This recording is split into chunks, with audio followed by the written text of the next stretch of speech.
आवश्यकता पड़ती है, जरूरत पड़ जाती है। महाभारत की समर भूमि में भगवान श्री कृष्ण ने अर्जुन को कहा था, अर्जुन तुम्हें पता है मृत्यु लोक है, इसमें कर्म पास में सबको बंधना पड़ता है और इसका फल हर व्यक्ति को जो है सो मिलता है। राजा महाराजा कोई भी हो, हर व्यक्ति को इसका फल जो है सो मिलता है। क्या क्यों पर हो? भगवान ने कहा कर्मण्य वाली का वस्ती मां फलेषु कदाचार का जीव मात्र कर्म करने का अधिकारी है, फल तो मेरे हाथ में है। जैसे बच्चे स्कूल में परीक्षा देते हैं तो एग्जामिनर के हाथ में रहता है कि इसके कर्म के अनुसार, मेहनत के अनुसार मार्क्स कितना दूं। भगवान ने कहा, भगवान श्री कृष्ण ने कहा उसी तरह से जीव मात्र कर्म करने का अधिकारी बना है, फल मेरे पास में है। जो फल जिस ढंग से जो है तो उसको मिलना चाहिए, उसके लिए उसको कर्म करना ही पड़ेगा। आज तुम अर्जुन चाहते हो जीवन के जंग में हम विजय हासिल करें, तो तुम्हें भी वैसा ही कर्म करना पड़ेगा।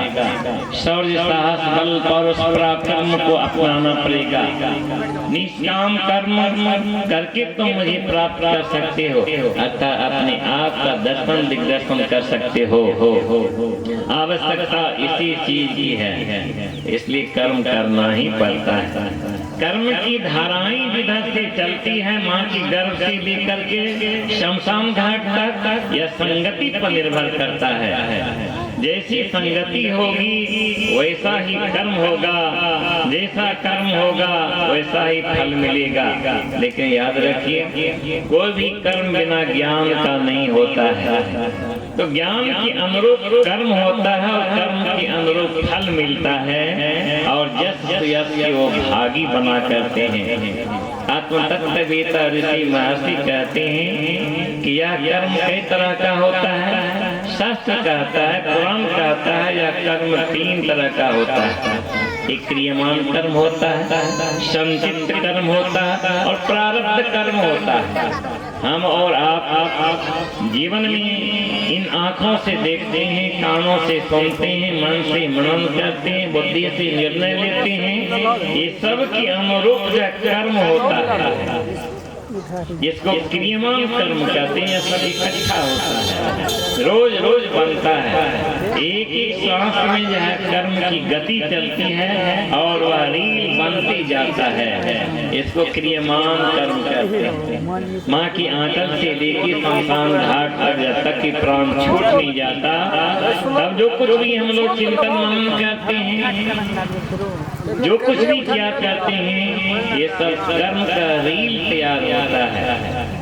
अंतिम में जब एक जगह सब कर्म का फल आ जाता है, जिसको संचित कहते हैं, ढेर कहते हैं, और फिर वो अगला जन्म जो होता है इसी कर्म के अनुसार फल मिलता है। तो लोग कहते हैं कि मन तो किसी का बुराई किया नहीं, फिर मुझे यह कर्म का फल क्यों मिल गया?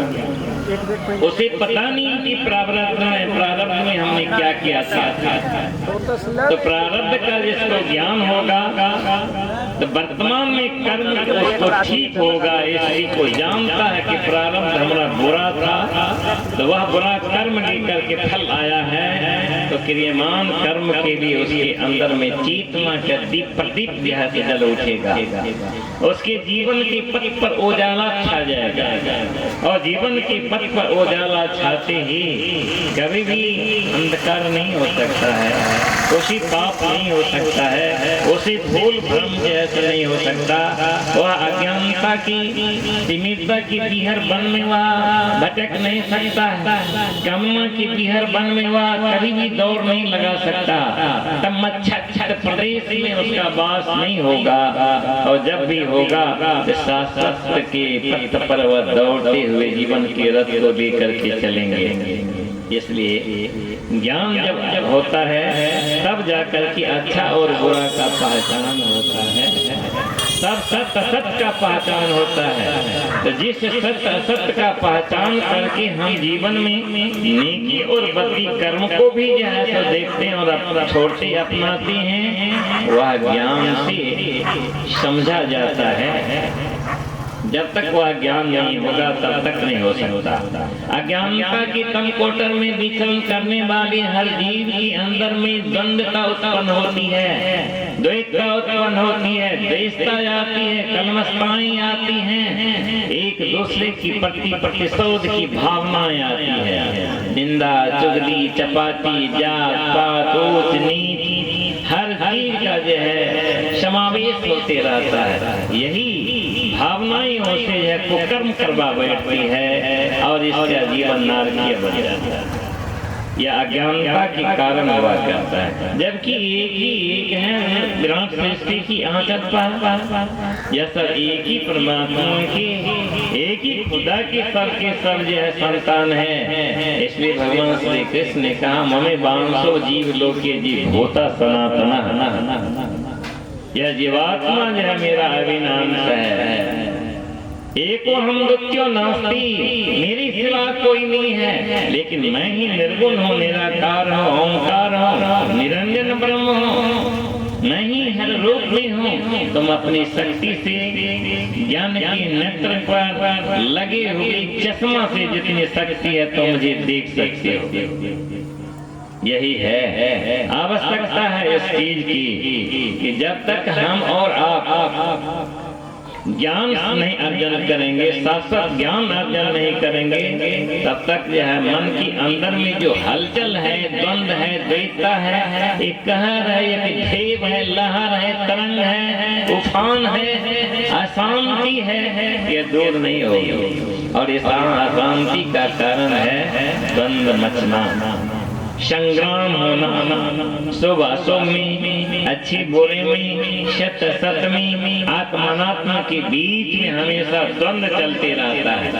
यही टकराहट है। और यह टकराहट तो होती है जो अशांति बेचैनी के कारण बन जाते हैं। इसी अशांति और बेचैनी को दूर करने के लिए आत्म तत्ववेता ऋषि महर्षि कहते हैं कि तुम ज्ञान को अपनाओ, प्रकाश को अपनाओ। वह भवन किस काम का जिसमें उजाला न हो, जिसमें प्रकाश न हो।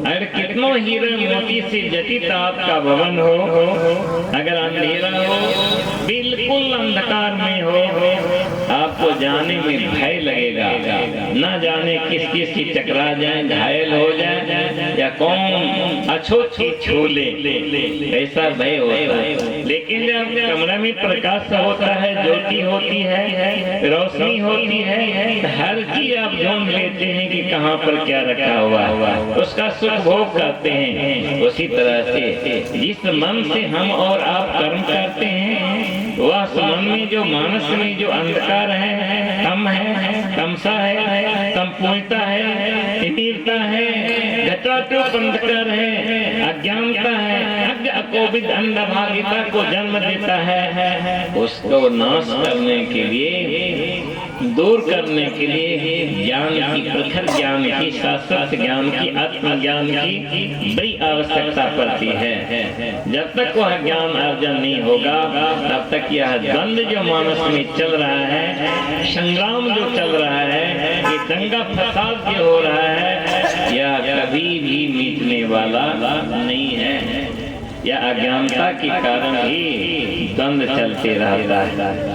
अज्ञानता के कारण बुद्धि निर्बल हो जाती है, पापों का सम्राट पागल मन बलशाली बन जाता है और पागल मन उसे अपना आधिपत्य जमा देता है। जीव को जैसा वह चाहता है वैसा ही जीव को करना पड़ता है, क्योंकि इसके ऊपर में अज्ञानता की काली पट्टी लगी हुई है, जिससे किसी और चीज को देख नहीं पाता। इसी पट्टी को हटाने के लिए, अज्ञानता को दूर करने के लिए, अकोपितता अंधभागिता से दूर हटने के लिए ज्ञान की आवश्यकता पड़ती है। जब ज्ञान का उदय होता है, ये पट्टी आप से आप खुल जाती है, आंखें खोलती हैं, यह स्थूल में भी सूक्ष्म को देखा करता है, सूक्ष्म में भी सूक्ष्मातीत सत्ता को देखा करता है। तब उसे भान होता है कि विराट सृष्टि में आज तक हम और आपने जो कुछ भी जैसे किया यही भूल भरम है। इस नगरी में तीन समाना भूल भरम हर बार।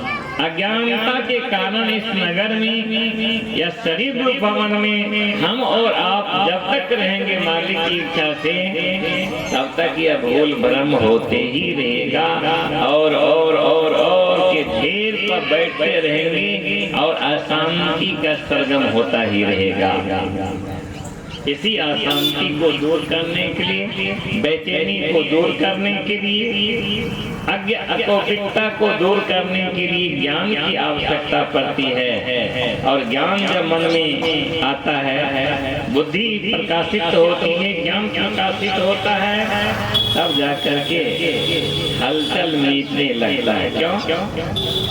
अज्ञानता के कारण जो बुद्धि टिमटिमा रही थी और वासना की झोंकी आने पर वह बुझ गई, शरपट अंधेरा छा गया, जहाँ भय ही भय का भालू हाँफने लगा, दिल घबरा गया, मानस रोग पैदा हो गया, विभिन्न प्रकार की खटपिकारें आकर के उसे आक्रमण कर दिया, घायल हो गया, पंगु बन गया, जीवन निरर्थक सा लगता है। ऐसे जीवन और जंग को जीतने के लिए ज्ञान की आवश्यकता होती है। ज्ञान का प्रदीप जब प्रज्वलित होता है तो बुद्धि भी सजग हो जाती है। आप लोग दीप जलाते हैं ना, दीपा में दियारी में देते हैं ना, तेल देते हैं, बत्ती देते हैं। जब तक तेल इसके अंदर में रहता है तब बत्ती से रोशनी जैसे होती रहती है, और जब तेल सज जाता है, समाप्त हो जाता है, तो दियारी तो रहती है, बत्ती भी रहती है, लेकिन रोशनी नहीं हो पाती है। उसी तरह शरीर रूप दियारी में जब तक जो है सो ज्ञान का है, ये दिव्यता है, सम्यता है, प्रकाशिता है इसके अंदर में, जब तक वह आ नहीं जाएगा श्रद्धा प्रेम विश्वास निष्ठा, तब तक यह है यह जीवन कभी भी प्रकाशित नहीं रह सकता है। आवश्यकता है इस बुद्धि को प्रकाशित करने का, ज्ञान को प्रकाशित करने का, वैराग्य को प्रकाशित करने का, और प्रकाशित करना है विवेक, जो कि अनेकों में से एक को चुन करके संसार में सारत्व को, सारसत्व को, सारभूता को, नित्य को, निरंजन को, ये निर्विकार सत्ता को दर्शन दिग्दर्शन करके आत्म तत्व में विलीन हो जाने की, इसी के लिए आवश्यकता है कर्म। शाश्वत कर्म करने वाले के सामने अगर एक महाभारत में हजारों महाभारत आते, अपने शील संतोष दया धर्म वृत्ति विवेक के अद्भुत शौर्य साहस को अपना करके उस जंग को जीत लेता है। इसलिए बड़े बड़े ऋषि महर्षि ने जब वैराग्य उसको उत्पन्न हुआ, वैराग्य की आग प्रज्वलित हुई, तो संसार की राग की बाग जल करके यूं ही मानस में जो है राग हो गए। इसलिए वो जिसको कछो न चाहिए सो ही शहंशाह बन गए। संत महात्मा ऐसे ही वाह करते हैं। लेकिन जो पेट के लिए मरता है, जो जीवा स्वाद के लिए मरता है, जो धन दौलत के लिए मरता है, पद प्रतिष्ठा के लिए मरता है, वह साधु सन्यासी के रूप में कलंक हुआ करते हैं, चाहे मैं हो या दुनिया का कोई हो। ये कलंक हुआ करते हैं, वो कभी भी निर्वाण को प्राप्त नहीं कर सकता है, कभी भी प्राप्त नहीं कर सकता है। इसलिए आवश्यकता है जंग को जीतने की। इस महाजंग को जीतने के लिए करना क्या पड़ेगा? दम और सम की साधना करनी पड़ेगी, जिसे दाम्भिक व्यक्ति के कारण दम की साधना इसके अंतर से लुप्त हो चुकी है।